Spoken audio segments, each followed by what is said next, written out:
Hello friends, நம்ம நோய் ஒரு இங்கிலீஷில் அட்ஜெக்டிவ்ஸ் பார்ட் 2 பார்க்க போகிறோம்.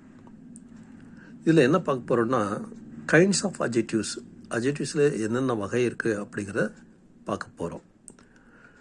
அடுத்தது என்ன பார்க்க போகிறோம் அப்படின்னா இதுலேயே பொசிஷன் ஆஃப் அட்ஜெக்டிவ்ஸ் பார்க்க போகிறோம். அதாவது அட்ஜெக்டிவ்ஸை சில இடங்களில் பயன்படுத்தும் போது அதுக்கு வெவ்வேறு பேர் வருது. அந்த என்னென்ன பேர் அப்படிங்கிறதெல்லாம் பார்க்க போகிறோம். பாருங்கள், முதல்ல கைண்ட்ஸ் ஆஃப் அட்ஜெக்டிவ்ஸ் பாருங்கள், வீடியோ பாருங்கள். ஃபஸ்ட் ஏ டெமான்ஸ்ட்ரேட்டிவ் அட்ஜெக்டிவ்ஸ். அதில் என்னென்ன வரும் அப்படின்னா திஸ், தட், தீஸ், தோஸ் அப்படிங்கிறதுலாம் டெமான்ஸ்ட்ரேட்டிவ் அட்ஜெக்டிவ்ஸ். அடுத்தது பி டிஸ்ட்ரிபியூட்டிவ் அட்ஜெக்டிவ்ஸ். அதில் என்ன வரும் அப்படின்னா ஈச், எவரி, எய்தர், நெய்தர் அப்படிங்கிறதுலாம் வரும். அடுத்தது குவான்டிடேட்டிவ் அட்ஜெக்டிவ்ஸ். அதில் என்ன வரும் அப்படின்னா some, any, no, little, few, many, much, 1, 20 இந்த மாதிரிலாம் வரும். அடுத்தது இன்ட்ராகேட்டிவ் அட்ஜெக்டிவ்ஸில் என்ன வரும் அப்படின்னா விச், வாட், ஹூஸ் அப்படிங்கிறத வரும். அடுத்து possessive adjectives my, your, his, her, its, our, தர்ங்கிறதுலாம் பொசசிவ் அட்ஜெக்டிவ்ஸ். அடுத்து F of quality clever, dry, fat, golden, good, heavy இதெல்லாம் குவாலிட்டியை குறிக்கிற அட்ஜெக்டிவ்ஸு. இப்போது இந்த அட்ஜெக்டிவ்ஸ் பற்றியெல்லாம் நம்ம என்னென்னு பார்த்தாச்சு. Demonstrative, distributive, quantitative, interrogative, possessive, of quality எல்லாம் பார்த்தோம். என்னென்ன இருக்குன்னு பார்த்தோம். இதை பற்றி விரிவாக பின்னால் ஒரு பகுதியில் பார்க்க போகிறோம். ஓகேயா? அடுத்தது பிஏ பாருங்கள். Position of adjectives attributive and predicative use. ஆட்ரிபியூட்டிவ்னா என்ன, ப்ரிடிகேட்டிவ்னா என்ன அப்படிங்கிறத இப்போ பார்க்க போகிறோம். Consider the following sentences. 1A Kumar is tall, he is a tall boy. Number 2A Geetha is pretty, she is a pretty girl. இப்போது ஃபஸ்ட் எக்ஸாம்பிளை பாருங்கள். குமார் இஸ் டால்னு வருது. அடுத்த சென்டென்ஸில் ஹி இஸ் டால் பாய்னு வருது. இப்போது ஃபஸ்ட்டு சென்டென்ஸில் வெர்புக்கு அடுத்து டால்ங்கிறது வருது. அடுத்ததில் இதுலேயும் வெர்புக்கு அடுத்து வருது, டால் வருது. ஆனால் நவுனுக்கு முன்னால் டால்ங்கிறது வருது. பாய்ங்கிறது நவுன், நவுனுக்கு முன்னால் டால்ங்கிறது வருது. ஓகேயா? அதே போல் தான் ரெண்டாவது எக்ஸாம்பிள்லையும் இங்கே கீதா இஸ் பிரெட்டிங்கிறது வெர்புக்கு அடுத்தால் பிரெட்டிங்கிறது வருது. அடுத்ததில் சீஸ் எ பிரெட்டி கேர்ள்னு சொல்லும்போது கேர்ளுக்கு முன்னால் கேர்ளுங்கிறது ஒரு நவுன், அதுக்கு முன்னால் அட்ஜெக்டிவ் வருது. ஏற்கனவே பார்த்துருக்கோம்.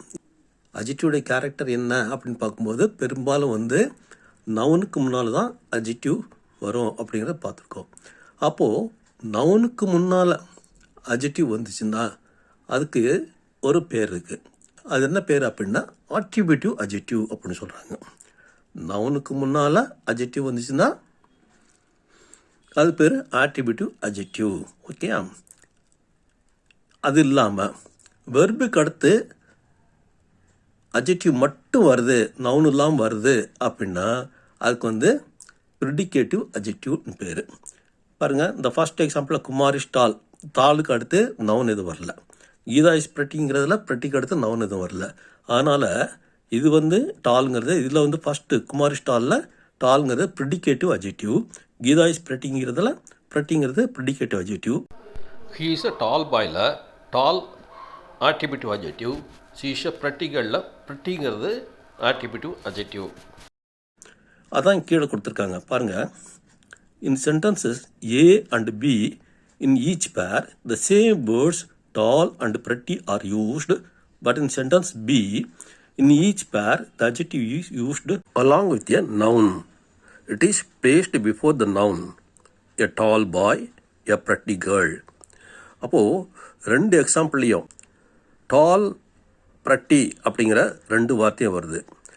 ஏல டால்ங்கிறது வெர்புக்கு அடுத்தாப்பில் வருது, பிரட்டிங்கிறது வெர்புக்கு அடுத்தாப்பில் வருது.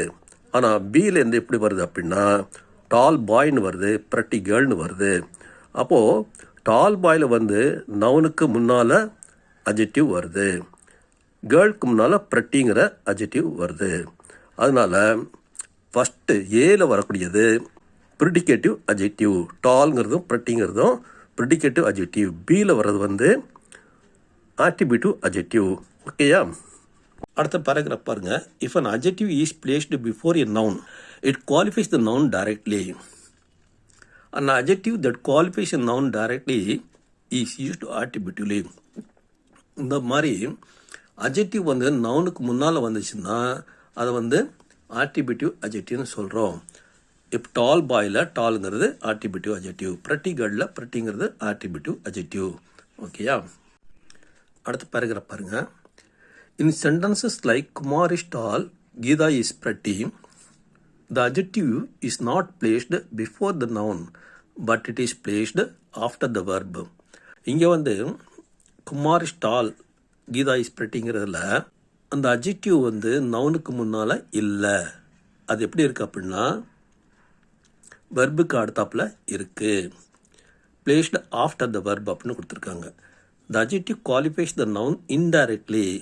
அப்போது இது வந்து இன்டைரக்டாக குவாலிஃபை பண்ணுது. Kumar is tall, Geetha is pretty அப்படின்னு சொல்லும்போது அது நேரடியாக அது குவாலிஃபை பண்ணலை, இன்டைரக்டாக குவாலிஃபை பண்ணுறதுனால அது என்னென்னு சொல்கிறோம்? ப்ரிடிகேட்டிவ் அட்ஜெக்டிவ்னு சொல்கிறோம். an adjective that qualifies a noun indirectly is used predicatively. அதான் இந்த சென்டென்ஸில் கொடுத்துருக்காங்க. an adjective that qualifies a noun indirectly is used predicatively அப்படி சொல்கிறாங்க. அடுத்தது பாருங்கள். adjectives of quality can be used either attributively or predicatively. adjectives of quality அதை எப்படி பயன்படுத்தலாம் அப்படின்னா either attributively or predicatively எப்படினாலும் யூஸ் பண்ணலாம். குவாலிட்டியை குவாலிட்டிங்கிறது என்னென்னது அப்படிங்கிறத மேலே சொல்கிறதுக்கு எக்ஸாம்பிள் கொடுத்துருக்காங்க பாருங்களா. Clever, dry, fat, golden, good, heavy இந்த மாதிரிலாம் கொடுத்துருக்காங்க இல்லையா. இதுதான் குவாலிட்டி. இப்போது இந்த adjectives of quality can be used either attributively or predicatively. இது எப்படினாலும் பயன்படுத்தலாம். பாருங்கள் எக்ஸாம்பிள் பாருங்கள். He is a rich man, she is a happy girl. அதே போல் ஹி பிகேம் ரிச். இது வந்து ஃபஸ்ட் எக்ஸாம்பிள் வந்து he is a rich man சொல்லும்போது இது வந்து ஆட்ரிபியூட்டிவாக யூஸ் பண்ணிருக்காங்க, ரிச் மேன் வருது.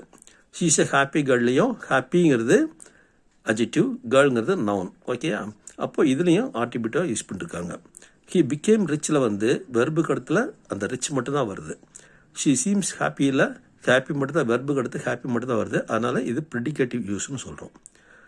verbs such as be, became, seem, appear, feel, get, grow, look அதனோட மீனிங் வந்து அப்பியர்னு வரணும். Make, smell, sound, taste, turn are used ப்ரிடிகேட்டிவ்லி.